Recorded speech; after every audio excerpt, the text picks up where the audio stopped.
కట్ట ఉండదురా, కట్ట ఎంత పడుతుందో అంత చూసుకోమా. కట్ట ఉండదు, వేస్ట్ అవుతుంది. నువ్వు ఎక్కువ పోతావు, కింద పడిపోతే మాకు బాధ కదా.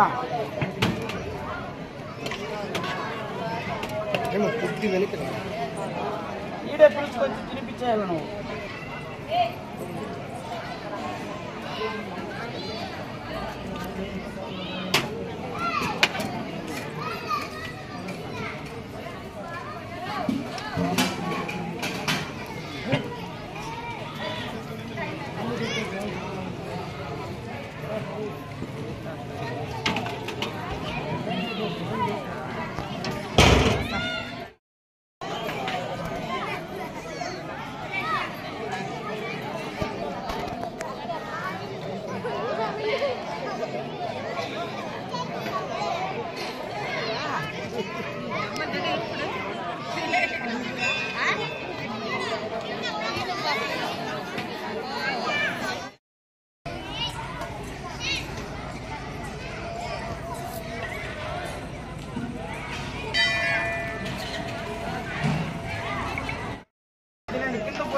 బాధ అవుతుంది కదా, పెట్టేసి వచ్చి తీసుకొని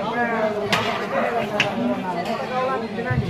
చాలా కొంచెం మళ్ళీ వడ్డీ కూడా వేస్తాం, కింద మాత్రం పోయేది.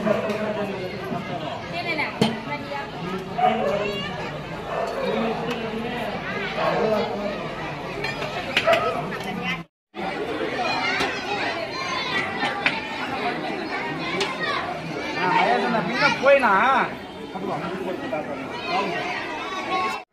అందరికీ నమస్కారం. గంటా ఊరు ప్రజలకి మనం ఈ 45 రోజులుగా అన్నదానం నిలిపేసినాము. ఈ అన్నదానం ఎందుకు నిలిపినామంటే మనకి దసరా ఉత్సవాలు పూజలు జరుగుతూ ఉండింది. పూజలు జరగడం వల్ల మాల కూడా వేసుకున్నారు. మాల వేసుకున్నారు కాబట్టి వాళ్ళకి మాల వేసుకునే వాళ్ళకి మనం 3 పూట్ల అన్నం పెడతాం కాబట్టి మనకి టైమింగ్ సాల్ లేకుండా అయిపోయింది కాబట్టి దానివల్ల అన్నదానం నిలిపినాము. కానీ ఇప్పుడు స్టార్ట్ చేసినాము, ఈ రోజు నుంచి స్టార్ట్ చేసినాం. శుక్రవారం నుంచి ప్రతి ఒక్క మంగళవారము, శుక్రవారము, పౌర్ణమి, అమావాస్య ఇన్ని రోజులు ఎట్లా జరుగుతూ ఉండిందో అన్నదానం కార్యక్రమం, పూజలు కానీ ప్రతి ఒక్కటి అట్లే కంటిన్యూగా జరుగుతుంది. మళ్ళీ మనకి ఇప్పుడు దీపావళి వస్తూ ఉంది. దీపావళి వచ్చినప్పుడు మన గౌరమ్మనే ఈడే పెడతాం, గంటా ఊర్లోనే గౌరమ్మనే పెడతాము. నోముకునే వాళ్ళు వచ్చి మందిరికి వచ్చి నమ్ముకోవచ్చు. గౌరమ్మనే మన గంటా ఊరు గంగమ్మ గుళ్ళే, శ్రీ తిరుపతి గంగమ్మ గుళ్ళనే గౌరమ్మనే పెడతాము. నమ్ముకునే వాళ్ళు వచ్చి నమ్ముకోవచ్చు. అభిషేకాలు జరుగుతుంది, పూజలు జరుగుతుంది. మనము దసరా ఉత్సవం ఎట్లా జరిగిందో అట్లే మనం దీపావళి ఇది కూడా గౌరమ్మ కూడా జరుగుతుంది. గౌరమ్మ ఈడే మనం పెడతాము.